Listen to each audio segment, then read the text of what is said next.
আশেপাশের যে বিল্ডিংগুলি, এটা একটা আবাসিক এবং বাণিজ্যিক মিক্স। এখানে বেসমেন্ট রয়েছে, এখানে প্রচুর দোকানপাট রয়েছে, সবগুলো আপনার শাটার দিয়ে আটকানো, তারপরে আপনার ক্লসিবল গেট রয়েছে। এখানে এখন যে পরিস্থিতি, আমরা অনেকটাই কাজ করতে পেরেছি। মানে ফ্লেম এখনও কিছু রয়েছে, দোতলাতে ফ্লেম রয়েছে, তিনতলাতেও ধোঁয়া রয়েছে, তিনতলা অনওয়ার্ড সব জায়গায় ধোঁয়া রয়েছে।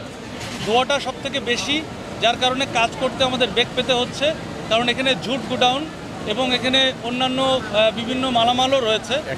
এই পরপর বিল্ডিংগুলি একটা সেম বেসমেন্ট, মানে বেসমেন্টটা একটা এবং বেসমেন্টেও দোকানপাট রয়েছে, যার কারণে আমাদের সময় লাগছে। আমাদের প্রত্যেকটা শাটারগুলি ভেঙে, ক্লসিবল গেট ভেঙে কাজ করতে হচ্ছে, যার কারণে এত সময় লাগছে। এবং প্রত্যেকটা গোডাউনগুলো আপনার ঝুটে, মানে ঝুট গোডাউন বলা হয়, এবং এখানে অন্যান্য কাপড় চোপড়ও রয়েছে।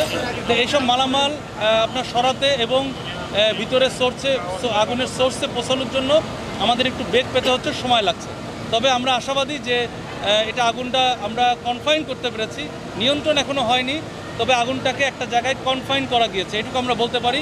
আমরা চারিদিক থেকে অ্যাটাক করছি যাতে করে আগুনটা আর লিঙ্ক আপ হয়ে অন্যান্য বিল্ডিংয়ে না ছড়িয়ে যায়। এটা আমাদের প্রথম কাজ ছিল, আমরা আগুনটাকে কনফাইন করতে পেরেছি, এটুকু বলতে পারবো। আর কিছুক্ষণের মধ্যে ইনশাল্লাহ একটু সময় লাগবে, তবে আমরা নিয়ন্ত্রণের দিকে আগাচ্ছি। এই পজিটিভ একটা সাইড রয়েছে, আর ভিতরে প্রচণ্ড ধোঁয়া, প্রত্যেককে ব্রিদিং করে আমরা প্রত্যেকটা কাজ করছি, যার কারণে একটু সময় লাগছে। নিয়ন্ত্রণ এবং নির্বাপন করার পরে সূত্রপাত বের করতে হবে।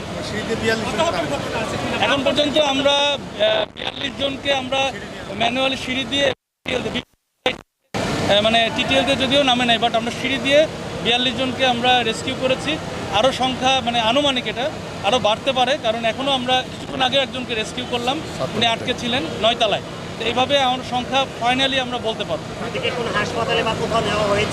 এটা চলে, জি, মানে আমরা তো আসলে হসপিটালাইজেশনটা বলতে পারবো না, তবে যারা চলে গিয়েছে